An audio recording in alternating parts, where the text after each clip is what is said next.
Hey everyone, we've had some breaking news over the past hour and it just keeps on getting worse and worse and worse. We're going to be talking about FTX and Gary Gensler. Gary's been doing some shady stuff and it's now starting to come to light.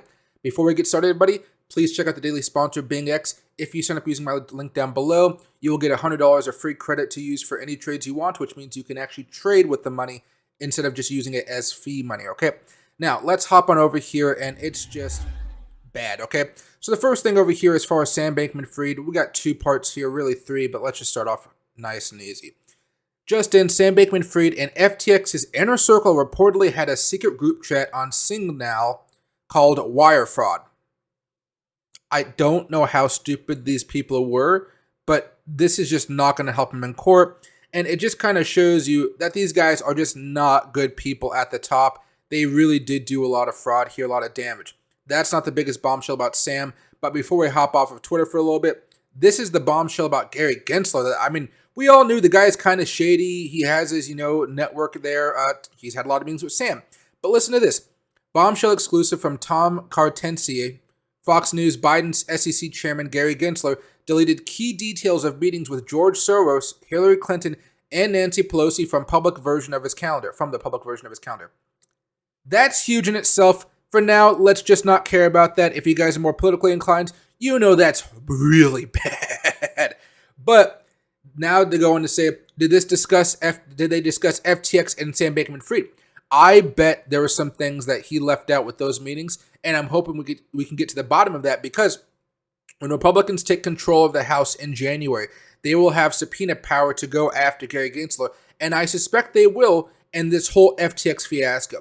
Now, there's a smoking gun with Sam Bankman-Fried right now, and it came yesterday or early this morning from the court documents that we received from the House hearing, okay?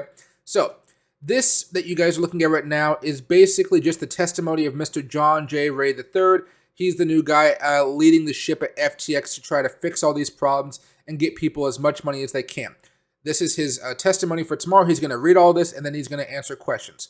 So, there's a lot of boring stuff in here where he talks about how he got the job, why he's doing the job now, and how he's going to try to help everybody out.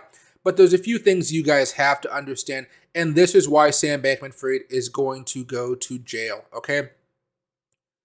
And now I quote, "Some of the unacceptable management practices at FTX Group identified so far include, first, the use of computer infrastructure that gave individuals in senior management access to systems that stored customer assets without security controls to prevent them from redirecting those assets."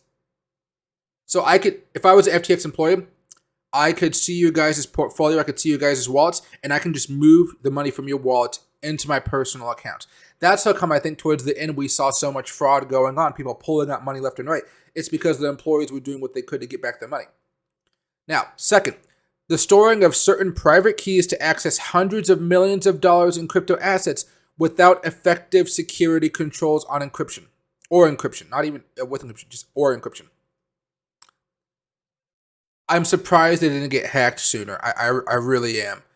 The ability of Alameda, the crypto hedge fund within the FTX group, to borrow funds held at FTX.com to be utilized for its own trading or investments without any effective limits. That's illegal right there, okay? That's illegal. The first two, you might say that they're breaking some minor laws as far as keeping their clients safe, but it would be more of a slap on the wrist. This one right here is jail time type of offense.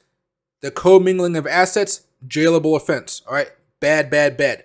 The lack of complete documentation for transactions involving nearly 500 investments made with FTX group funds and assets. Again, that's a broken law. That's something he will go to jail for if he ever finds his way back into the United States or a country that has an extradition treaty with us. The absence of audited or reliable financial statements. That's also illegal, guys. There's a way you have to perform if you want to be in America and be an organization. A lot of this stuff is going to be bad, okay? The lack of personnel and financial and risk management functions, which are typically present in any company close to the size of FTX Group. And it goes on to say one more thing here. That's not illegal so much, because you guys have to remember there's FTX and there's FTX US, and then there's like FTX, Alameda and stuff like that. It's going to get more complicated here, but those are some of the points. And then the last one here, the absence of independent governance through the FTX Group. With that understanding, as soon as I gained control on November 11th, I began implementing a restructuring plan that will serve as the roadmap for navigating the FTX debtor entities through Chapter 11 and to a final resolution with its customers and creditors. Now, he's going to go over the objectives here. I don't really care about it too much. It's basically to give you guys as much money as you can. The people that are owed money by FTX because of the collapse, okay? That's a whole part of this. The next thing we have to talk about here is this. So, in the absence of cooperation from responsible parties or any appropriate system to track and protect crypto assets, we are continuing our painstaking forensic efforts to account for all of the assets, both as to the FTX US and FTX.com exchanges, as well as Alameda. These efforts pose complex technical challenges that are made even more vexing by the massive amount of data that must be reviewed, and I understand that.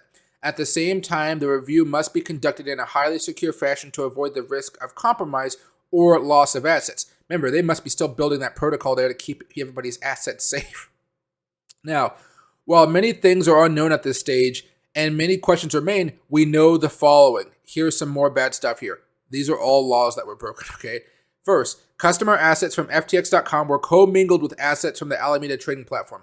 Illegal, because it broke the terms of service.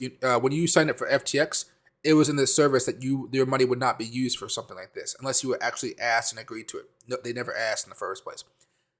Second, Alameda used client funds to engage in margin trading, which exposed customer funds to massive losses. All right, I told you guys I knew the market was hitting all-time highs and it was time to get out.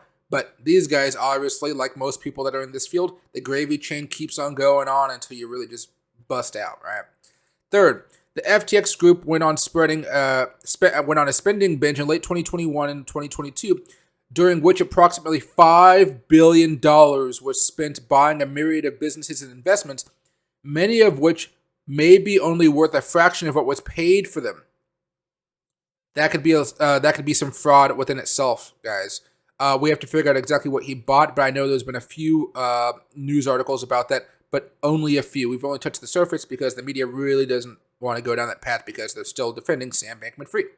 Now, fourth, loans and other payment systems were made to insiders in excess of $1 billion. That's not good.